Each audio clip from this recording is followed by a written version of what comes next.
Hey fam, welcome to the channel. It's 2020. I'm excited to get started helping you navigate through building your business, digital marketing, video, photography, all that good stuff. Hey, we're here. Let's get started with Facebook 2020 trends that I'm expecting to see.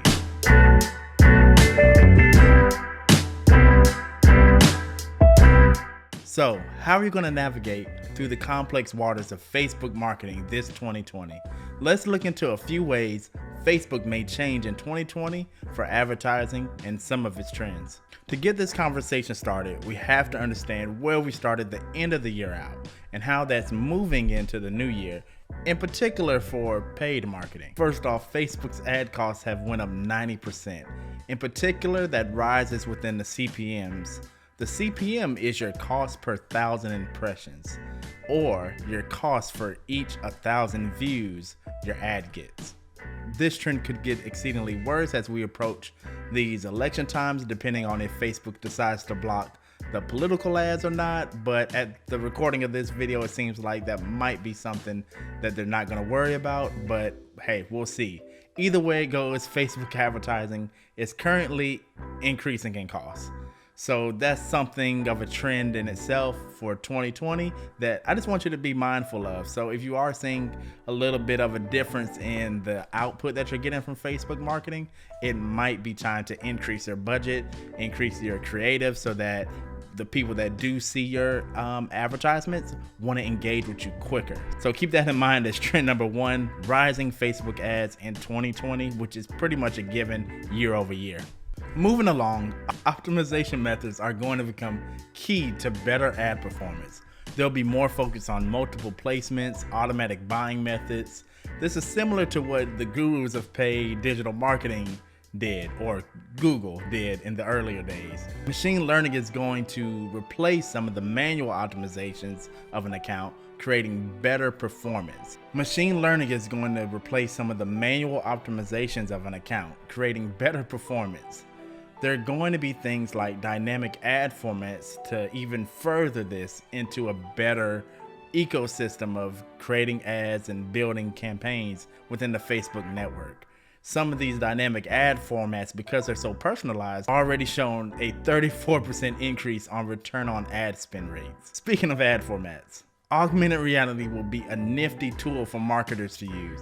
People will be able to do things like this or like this to create some really compelling content. However, out of all these trends, the most important is mobile. Mobile is what you should really focus on in 2020. The majority of successful campaigns are coming from the mobile side, which affects your landing page choices and your video choices. Video in particular is interesting because what can happen on a mobile user side is they don't want to hear the sound of your video. So you either have to make that video very entertaining, or you need to make that video with transcripts or something to kind of catch their eye, because they might not be listening in a place where they can hear your video with sound. So it's important to understand that you have to make them want to read your ad, or you have to make them want to listen to it through very stunning imagery. So it's not the time to skip on your video production for your Facebook ads currently. And if you are, just make sure you make it very engaging with some type of text in the beginning or transcripts on the top and the bottom so they can see a word that catches them by surprise. Moving along, my fourth trend for 2020 is Facebook stories. Stories have already taken over IG, and we'll see changes in Facebook to make stories a priority over the feed.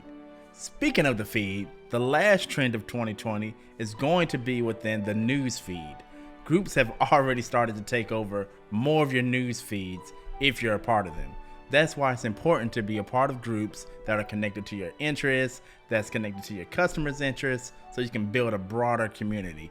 I know for myself, I've already seen, more group posts than I'm seeing friend posts on my Facebook news feed. So that's something I think you should really be concerned about, or at least keep in mind that Facebook does seem to be doing a priority over the groups within your feed. So if you're part of groups, they're gonna try to push that into your news feed a lot more than some of your friends' content. That's where it seems like the news feed game is going to be kind of moving towards, is groups, and anything that kind of can promote engagement at the end of the day is, I think, Facebook's main message with that. So those are the items that I suspect to be a growing trend for Facebook this year. If you have any questions, or maybe you're seeing a trend already that's different from these, go ahead and drop me a comment below. Until next time, please like, comment, and subscribe, and have a great day. Peace.